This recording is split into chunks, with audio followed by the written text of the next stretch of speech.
All right, so this is 8.3c.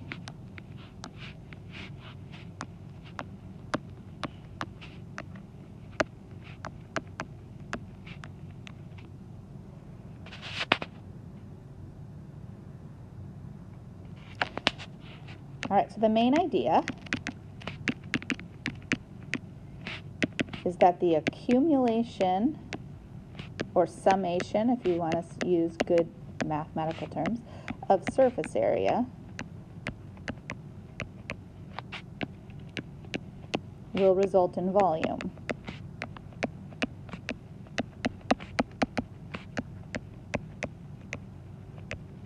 And there's different ways to do surface area. You can slice something like a bagel to get surface area, or you can unwrap it like a roll of paper towels to get surface area. So the shell method is the idea of unwrapping. Okay, so think of it, I'm going to draw, this is for Blake and Brennan and Stephen who aren't here. Okay, so here's my paper towels. So one way that we just learned yesterday is to slice it, and to slice it like this. Slice, slice, slice, slice. So every shape comes off looking like a donut or like a bagel. And if we add all of those up, we would have volume. Okay, the other way, the way we're doing now today, is to take the same roll of paper towels and to see if I can, to unroll it. That's not too bad, actually. Okay. Now, if I didn't rip the paper towels as I was unrolling it, and I just pulled the whole paper towel thing, what eventually would it look like? A really, really, really long rectangle. And I could do it that way also. Because if I could find the area of the really long rectangle, it would be the same as the volume when it was rolled up. But what we're doing is we're ripping it off in sections and doing it smaller chunks at a time, and we're finding the area of each section and then adding it up. As opposed to, so it's either, if you do it, this is called the disc method. Okay, so the disc method cuts things into circular pieces. The shell method peels things off into more rectangular pieces. So this is the shell. Okay, and the shell method is going to work best when things are standing on their end. So I would not recommend doing the shell method if your shape looks like that. If your shape is lying down, and if its axis, if I can puncture this and have its axis going through, if it's axis of symmetry or the rotation, if it's horizontal, you want to use the disc method. If it's vertical, so if it is like this, okay, and your axis of symmetry is going to come vertically down out that way, then definitely the shell method is going to be best.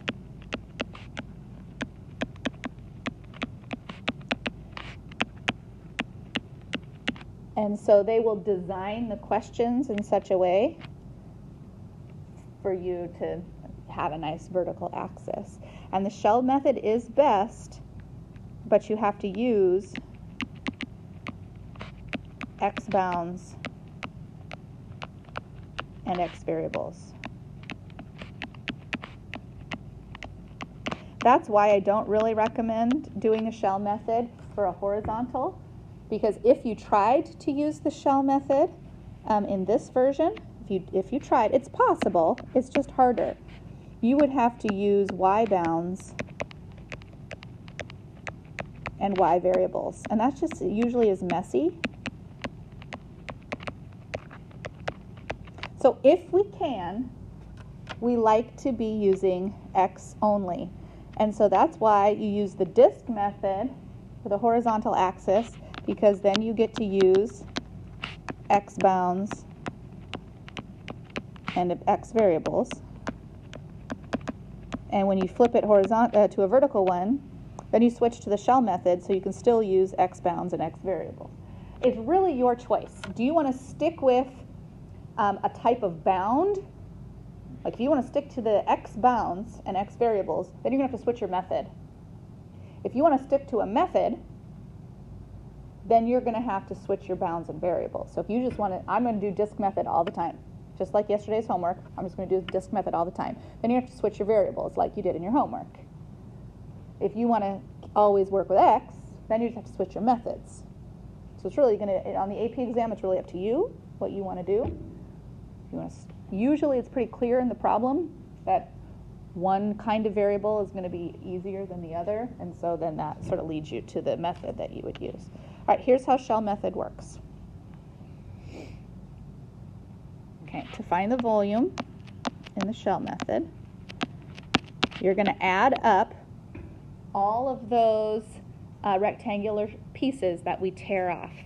Every rectangular piece has a base and a height, and we're doing it in dx. Okay, so let me refer back to this first piece that Aubrey tore off when she was pointing at it. Okay, this piece that she just tore off, how long is its base?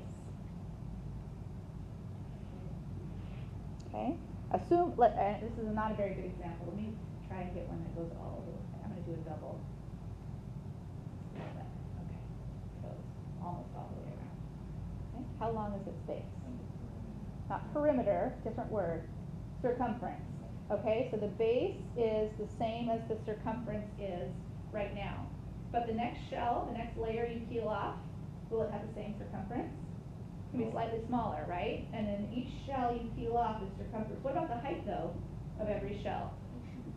Yeah, for this one, the height's going to stay the same. But so the base is the circumference. Okay, so this is our development here.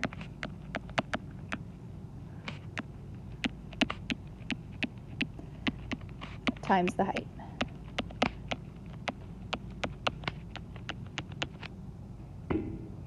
All right, the circumference we know is 2 pi r, and the height is h.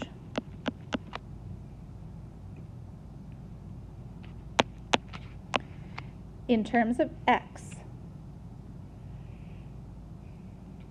it will be 2 pi. The radius is x minus the axis of rotation, and that needs to be an absolute value. Huh? Like x being the equation? No, x, the variable x. And that needs to be always positive, so we have to have the absolute values around that. And the height is f of x, because that's y, that's the height. Unless just the variable x. Yep, just the variable x. And if there's a lower curve, then you have to subtract the g of x like we did yesterday if there's a lower curve as well, and that's around the dx axis. So you have circumference, which is 2 pi r. So this is the radius part, and this is the height part. So it's still 2 pi r h. The radius is always the difference between x and the axis of rotation. That's how long the radius will be. The height will be the difference between the top and the bottom.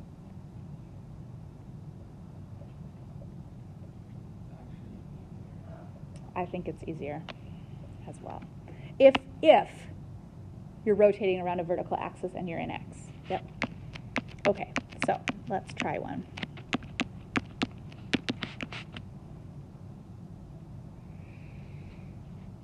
Okay. The bounds are 0 to 4.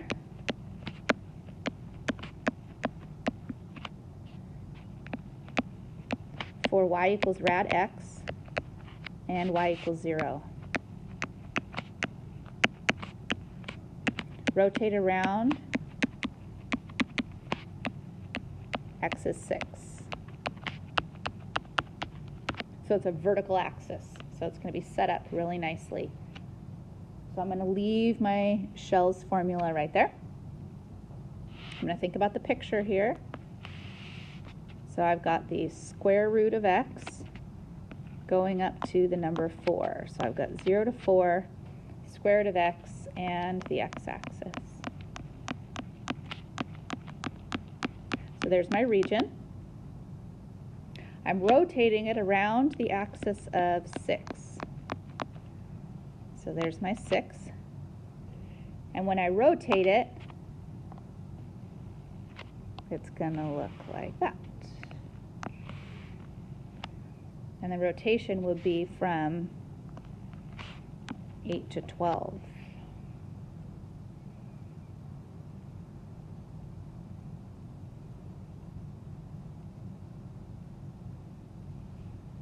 Okay, and then we create the rotational, so it'll be around and around that.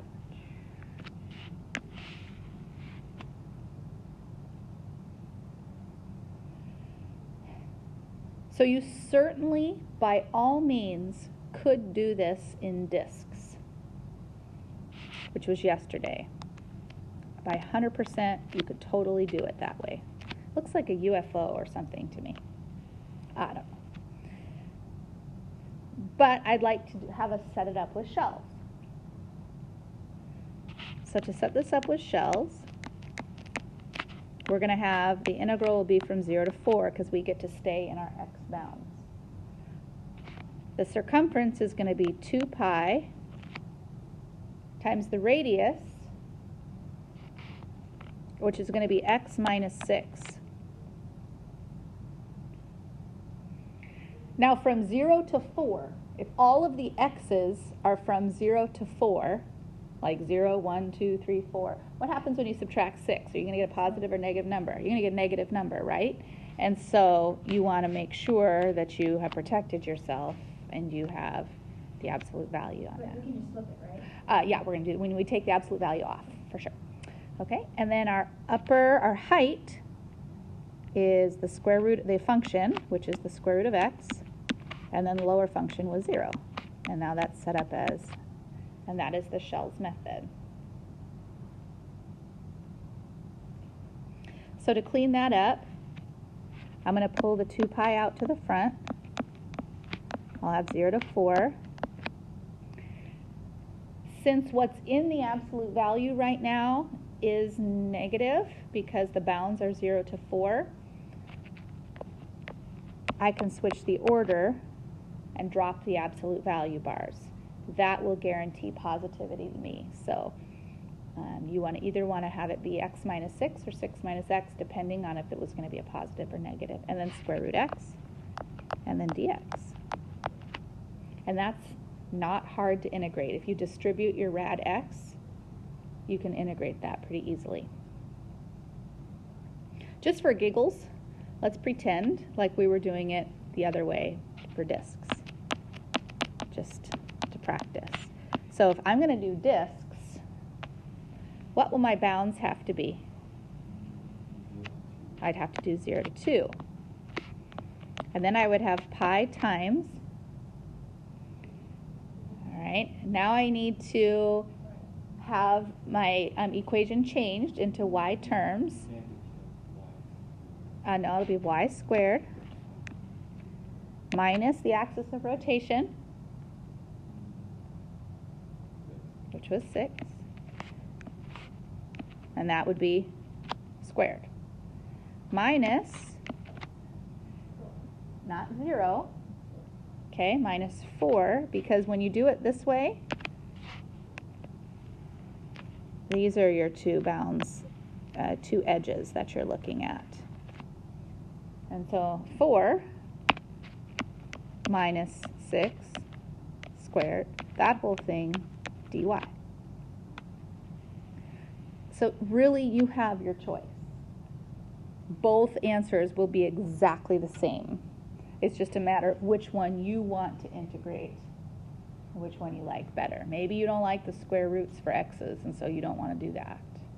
It totally does not matter to me which way you do it.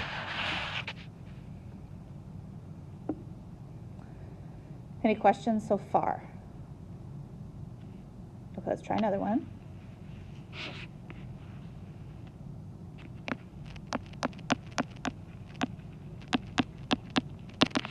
All right, let's go between 3x minus x squared, that's going to be an upside down parabola.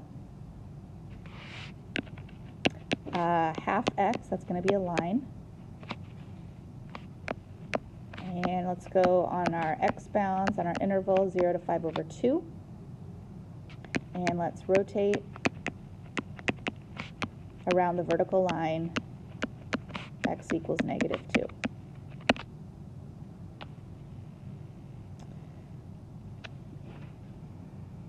So the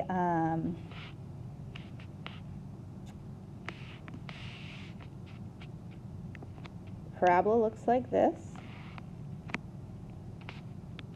and the line looks like that. And so what's between them is this area right here. And this is going from 0 to 5 over 2. Set up nicely. And the axis of rotation is going to be back here at negative 2. And so when I rotate it around, then it's going to look like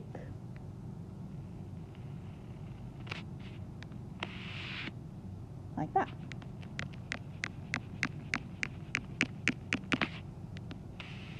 And so that will be rotated around, and this will be rotated around,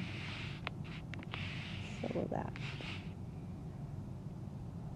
I love picturing, what does that middle section look like to you? The gap, the empty space, does it look like anything? Okay, kind of like a bagel that's poorly cut, somebody who cut a bagel badly, or yeah, a vase or a funnel. You guys know what a funnel is? Is that a like a what? Like something like Yes, yeah, like you would put, yeah, your lab stuff in, like a beaker, kind of, one of those shaped of a beaker, for sure. Okay, so there's our picture. All right, so let's set up shells for this, because we're working around a vertical axis. So our shells say that we're going to go from 0 to 5 over 2, and the circumference will be 2 pi. And then the x minus the axis of rotation, which is already negative, so that'll be x plus 2. So since the bounds are 0 to 5 over 2, and the thing is x plus 2, it's always going to be positive, right? And so we don't need the absolute values if we know it's always going to be positive. And then the upper edge is being formed by the parabola, 3x minus x squared, minus the lower edge, which is being formed by the linear line.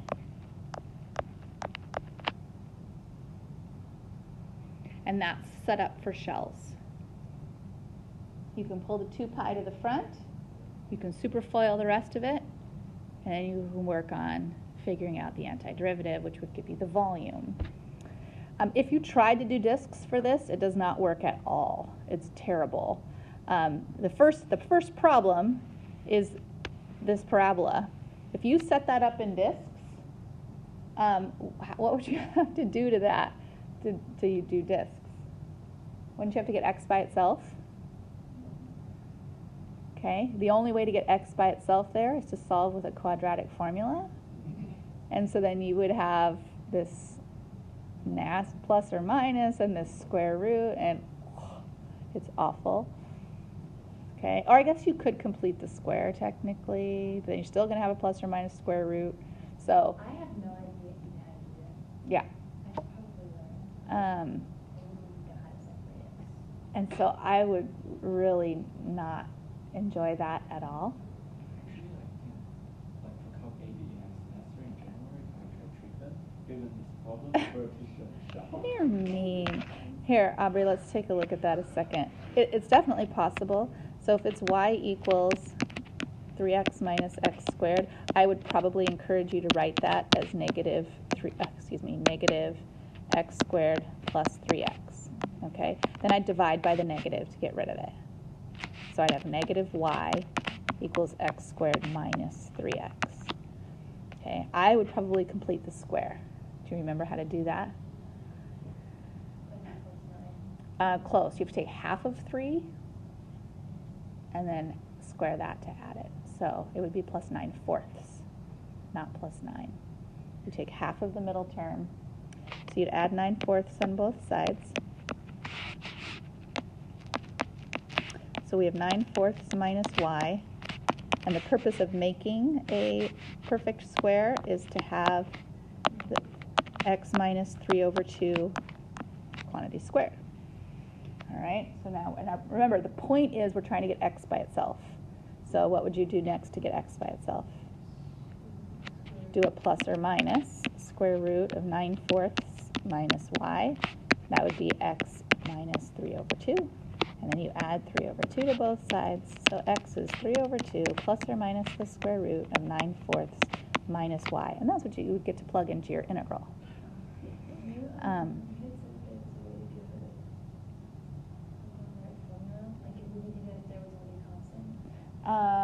So you would so the quadratic formula, yeah. So then you'd end up with the exact same thing. Y would become your. You can't do the quadratic formula unless it's equal to 0. So let's see. At this, I would say x squared minus 3x plus y equals 0. So y is your c term in the quadratic formula. Like your a term, b term, c term. So then x would be equal to negative b, so 3, plus or minus the square root, b squared, 9, minus 4ac, so 4 times 1 times y, all over 2a. So you get 3/2 plus or minus square root of 9 minus 4y all over 2, which is the same thing as the other one. Right. So it's just. If there was already constant, Then it would be the c would be y plus the constant. So you. I've never It would. heard of So, long story short, all that to say, yeah, shells is definitely the better way to go in this case. In the previous case, I don't think there was a clear advantage one way or the other, but in this particular case, because it was so nasty, I would say that shells is the better way to go. Okay,